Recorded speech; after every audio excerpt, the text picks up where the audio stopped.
Todos hablan de castillos y reyes, pero la vida real en la Edad Media se desarrollaba en otro lugar, en las posadas. Estos alojamientos eran ruidosos, bulliciosos y llenos de historias que nadie escribía. Quien realmente quiera entender cómo era pasar la noche allí, solo tiene que imaginarse atravesando su chirriante puerta. Si alguna vez te has quejado de que tu comida en el restaurante tarda demasiado, entonces alégrate de no haber comido en una taberna medieval. Allí no había cartas de menú, peticiones especiales o opciones veganas. Lo que el posadero acababa de conseguir, cazar o recolectar, y eso casi siempre significaba un guiso, pero no el guiso sazonado con amor como el de la abuela, sino una mezcla dudosa de ingredientes que cambiaban diariamente. Con suerte había un conejo, pero la mayoría de las veces era algo menos delicado como una ardilla. La pregunta, ¿qué hay realmente dentro? No era un juego de adivinanzas divertido, era tu cena. Algunos invitados incluso hacían bromas sobre cómo se les quitaba el apetito al preguntar por la carne. Todo se servía en un cuenco de madera, junto con un trozo de pan, pero tampoco era pan suave de panadero como hoy en día, sino un duro, correoso klotz llamado trencher, que se asemejaba más a un plato que a un alimento. Estos platos de pan absorbían la grasa y el caldo del guiso hasta que estaban lo suficientemente suaves como para ser comidos, siempre que uno no estuviera ya lleno después del plato principal.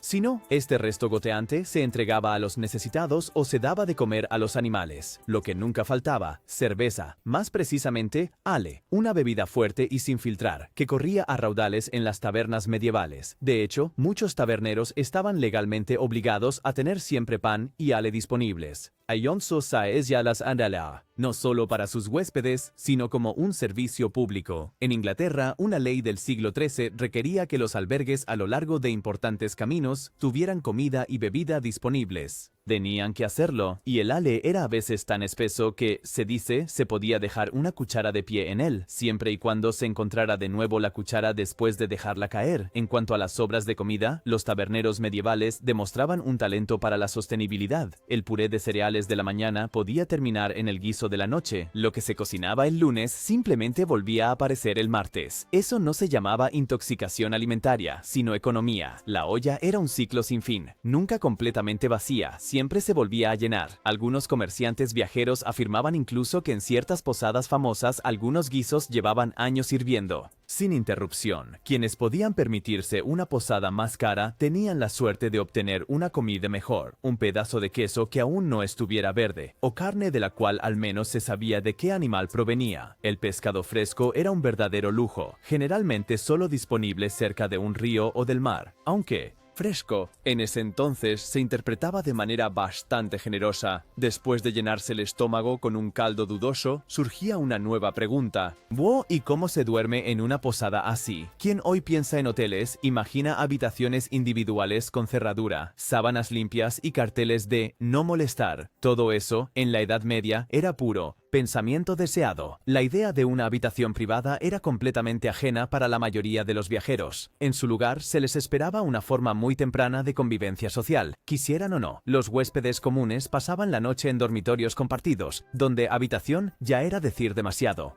Por lo general, era simplemente el mismo gran salón donde antes se comía, se cantaba y se peleaban. Las mesas se apartaban, los colchones de paja se desenrollaban y ¡zas! El comedor ahora era el dormitorio, el único principio que aplicaba aquí, la mayor cantidad de personas en el menor espacio posible. En una posada promedio había tal vez una o dos grandes áreas de descanso con varias camas, y estas camas no eran individuales, eran alojamientos compartidos. Y cuando se habla de hecho para varias personas, eso realmente solo significaba: el tabernero había decidido que 4 adultos cabían sin problema en una cama que hoy apenas usaríamos para 2. Asa haría. Un posadero medieval probablemente habría tenido un lema como «Para monedas siempre hay espacio». Las camas en sí eran simples, construcciones de madera con una red de cuerdas tensadas, sobre las que descansaban colchones rellenos de paja, heno o, en casas de mejor calidad, con lana. Sábanas, si es que las había, rara vez estaban frescas, y lo que servía como almohada era, por lo general, solo un pequeño saco lleno de heno o retazos de tela. Compañeros de habitación no deseados, como chinches, pulgas y piojos, eran tan comunes que nadie se quejaba mucho, simplemente formaban parte de la vida, como el gato a la mañana siguiente o las ratas en las vigas. En los registros de las administraciones municipales inglesas del siglo XIV, incluso se encuentran leyes que obligaban a los hosteleros a cambiar la ropa de cama al menos cada 3 meses. Eso por sí solo ya dice bastante sobre las condiciones higiénicas. Sin embargo, el mayor desafío al pernoctar no era la suciedad, era la total falta de privacidad. Las camas se compartían con extraños, comerciantes, peregrinos, campesinos, borrachos, a veces todo al mismo tiempo. No conocías el nombre de tu compañero de cama, pero después de una noche conocías su ritmo de ronquidos de memoria. Solo los viajeros adinerados, como los comerciantes ricos o los nobles, podían permitirse una habitación separada. Estas cámaras tenían su propia cama, pero costaban una pequeña fortuna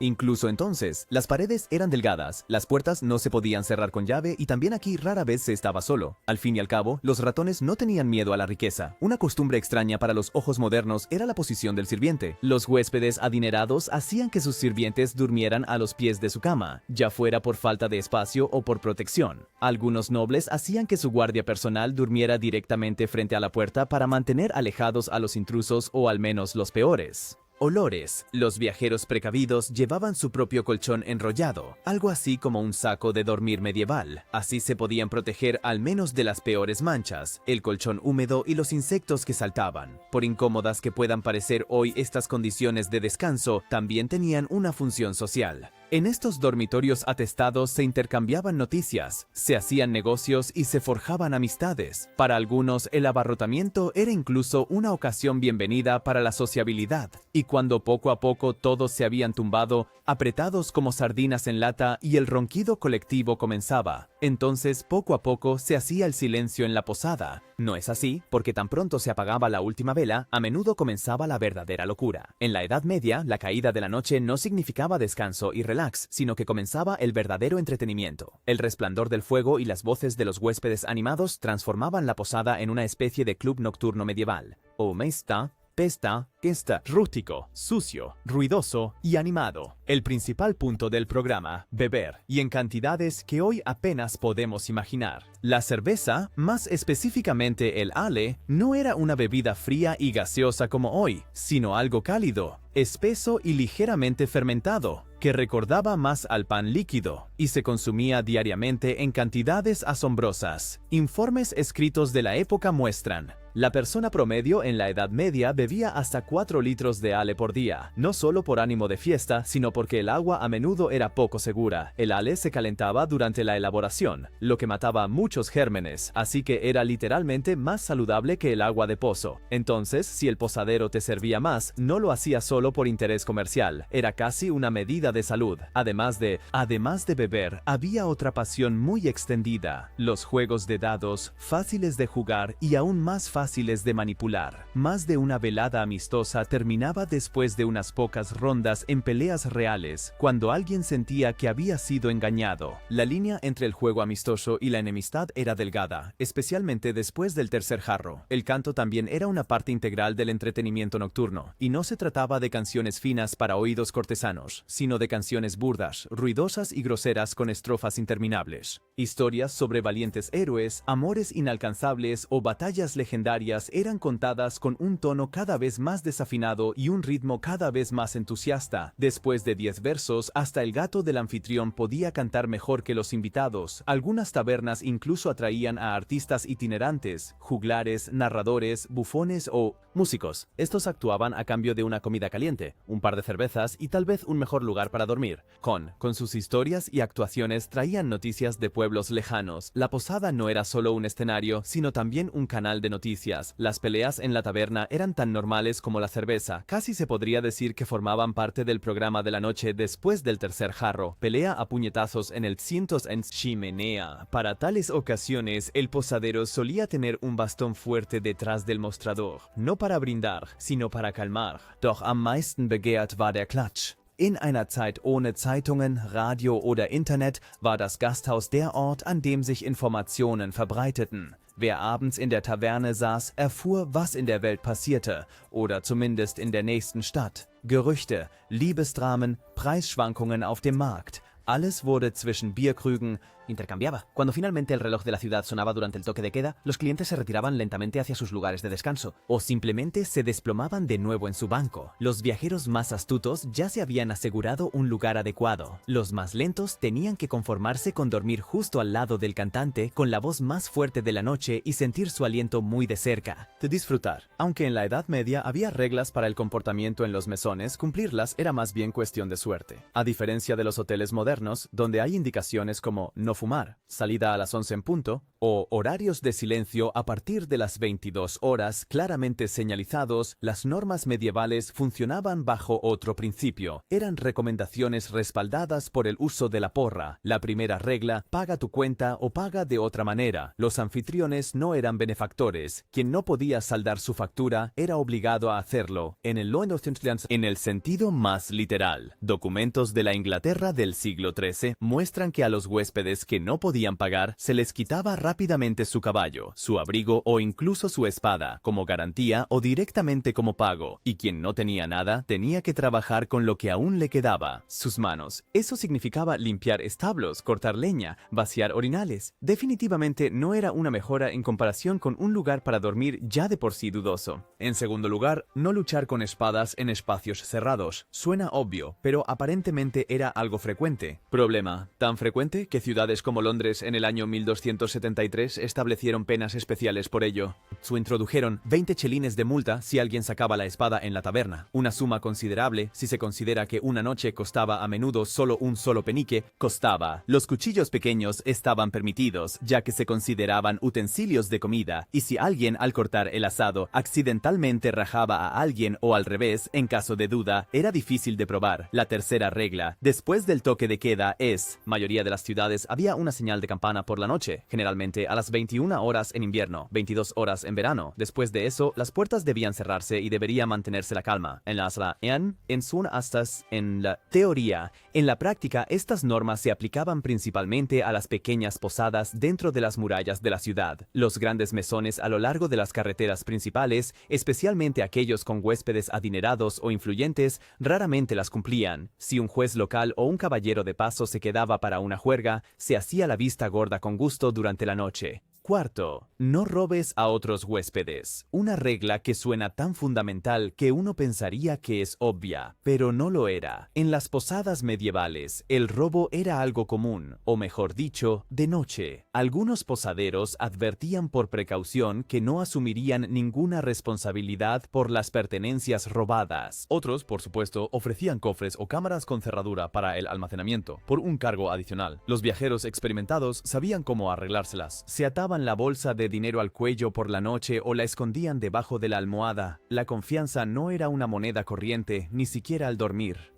Quinto y especialmente relevante en siglos plagados de peste. No traigas enfermedades. Durante esos tiempos, ya sea peste, viruela o fiebre, los mesones podían rechazar inmediatamente a los huéspedes con síntomas de enfermedad. Dado que el conocimiento médico en ese entonces era bastante limitado, se aplicaba la siguiente regla. Quien tosía, tenía fiebre alta o estaba cubierto de manchas. En el peor de los casos, dormía afuera en el bosque o niemandes. La rigurosidad con la que se aplicaban estas reglas dependía mucho del lugar. En los pequeños pueblos donde todos se conocían, los huéspedes se ajustaban más o menos a las normas. En grandes ciudades comerciales o a lo largo de rutas comerciales muy transitadas, el dinero, la influencia y las relaciones personales determinaban lo que estaba permitido y lo que no. Un comerciante rico podía permitirse cualquier infracción de las reglas y como mucho recibía un gesto cortés. Un sirviente pobre, en cambio, corría el riesgo de ser echado a la calle por volcar un jarro de cerveza, por muchas reglas que existieran. No hacían a las posadas medievales lugares seguros. Al contrario, quien pasaba la noche allí hacía bien en mantener los ojos abiertos, no solo en la calle, sino también bajo el techo. Muchos viajeros debían darse cuenta de que el verdadero robo comenzaba a menudo no afuera con los salteadores, sino directamente adentro junto a los cena, en el dormitorio o con la última cerveza. Las posadas eran conocidas por llegar con una bolsa llena y salir con una vacía. En toda Europa, ciertas hospederías se hicieron un nombre, pero no por su hospitalidad, sino por su cercanía al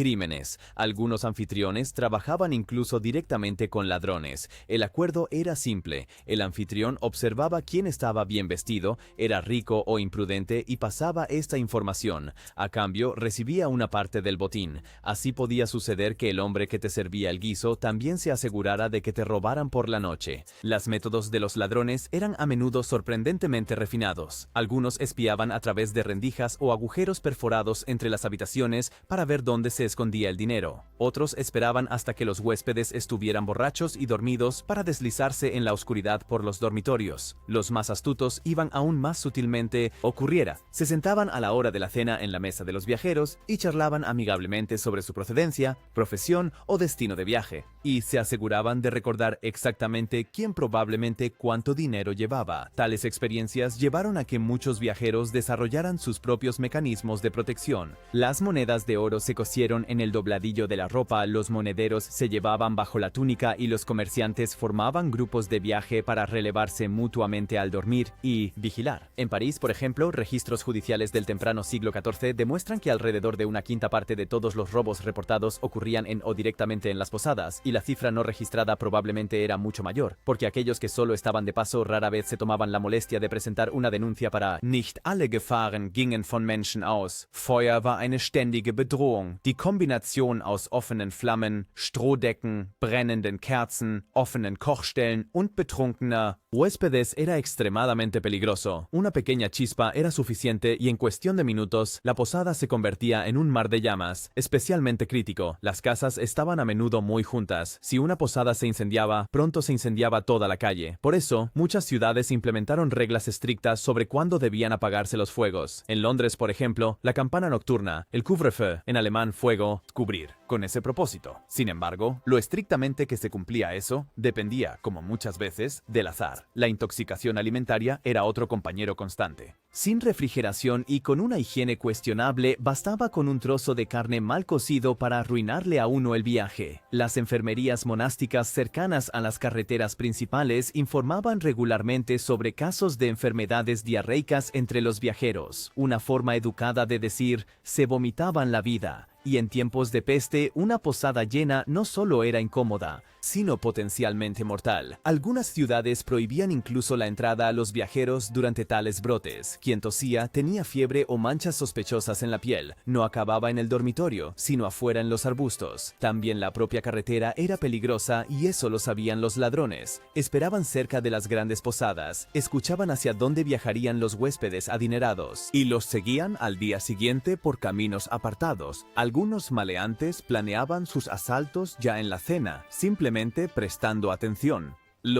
Solución. Se viajaba en grupos, incluso si nunca antes se habían visto. La razón era simple. En grupo de 3 se sobrevivía al viaje. Solo no. Por muy peligrosas, incómodas e insalubres que pudieran haber sido las posadas medievales, eran imprescindibles, porque quien no quería dormir afuera bajo la lluvia, tenía que lidiar con ratas, roncadores y dudosos, en un guiso. Arreglar. Y precisamente por eso, con el tiempo, los viajeros desarrollaron una fina intuición para saber dónde era mejor quedarse o seguir adelante. Pero, ¿por qué tanta gente se aferraba a estas posadas a pesar de todo? La respuesta es sencilla. Las posadas ofrecían más que solo un techo. Eran los centros de comunicación de su tiempo. En un mundo sin teléfono, internet o servicio postal extendido, el mesón era el punto de encuentro donde se intercambiaban noticias, rumores, información comercial e historias. Se reunían y propagaban. Los comerciantes aprendían allí cómo estaban los precios en otras ciudades. Los campesinos escuchaban cómo estaba el clima en otros lugares, un factor crucial para la planificación de las cosechas. Los artesanos intercambiaban técnicas y herramientas. Lo que hoy logran las redes sociales, lo conseguía en la Edad Media un espacio con banco de madera, barril de cerveza y olor a viajero. Analógico, intercambio de información con potencial para peleas. Con el tiempo, de estas caóticas redes de mesones surgieron incluso las primeras formas de un sistema postal. Ya a finales del siglo XIV existían en algunas regiones posadas con la tarea expresa de enviar cartas al siguiente mesón a lo largo de la ruta comercial. Los mensajeros pasaban la noche allí, recibían un caballo fresco y una comida y continuaban su viaje al día siguiente. En territorios alemanes del siglo XV, documentos administrativos decorativos del siglo XV muestran incluso que ciertos anfitriones eran pagados oficialmente por el almacenamiento temporal y la transmisión de mensajes. Muchas de las rutas de carreteras actuales se basan en estas antiguas redes de albergues, porque donde una vez se encontraban posadas, se formaron caminos, mercados y más tarde ciudades enteras. En Inglaterra, más de 300 calles todavía contienen la palabra inn en su nombre, como un silencioso recordatorio de su importancia histórica como puntos de suministro y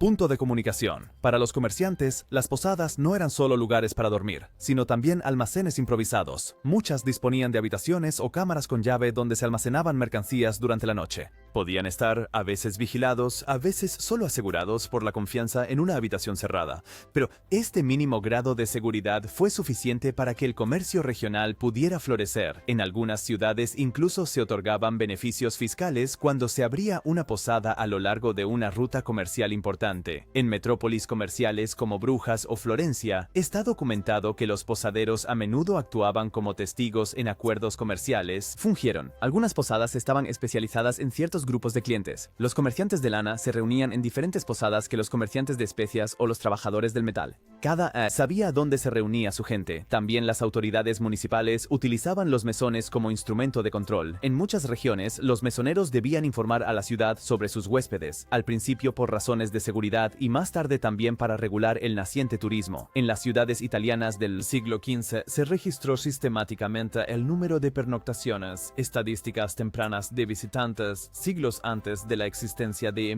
plataformas de reservas de hoteles. Sorprendentemente, las posadas también contribuyeron a la mejora de la infraestructura pública. Debido a que atraían a más personas, a menudo se instalaban mejores sistemas de alcantarillado que en las casas de los habitantes de la ciudad. Las excavaciones arqueológicas de ubicaciones de posadas medievales a menudo demuestran sistemas de drenaje más elaborados que en lugares comparables. Construcciones privadas. Pero quizás lo más fascinante fue su papel como puntos de cruce cultural. Personas de diferentes regiones con sus propias canciones, recetas, costumbres e historias se encontraban. En las cocinas de las posadas surgió algo así como un intercambio cultural culinario. Dicen que un tabernero experimentado podía reconocer de qué región provenía su huésped según las quejas sobre su cerveza. Y como en todo en la Edad Media, también aquí se decía que la especialización trae éxito. Había albergues para peregrinos con salas de oración y de reflexión, posadas para comerciantes con básculas y mesas de verificación y casas de huéspedes cerca de universidades, que promocionaban con buena luz y tranquilidad para los eruditos. Muchas de estas instalaciones no solo sobrevivieron a la Edad Media, sino que se desarrollaron aún más. Algunos de los hoteles más antiguos de Europa, como el Beau Rivage en Ginebra o The Old Bell en Inglaterra, comenzaron una vez como simples posadas con establo y sala común. Fueron el origen de un principio que nos acompaña hasta hoy, la Sobaxamos, una hasta das Western Astat, la hospitalidad. Por supuesto, con menos insectos, mejor cerveza y un riesgo significativamente menor de ser robado.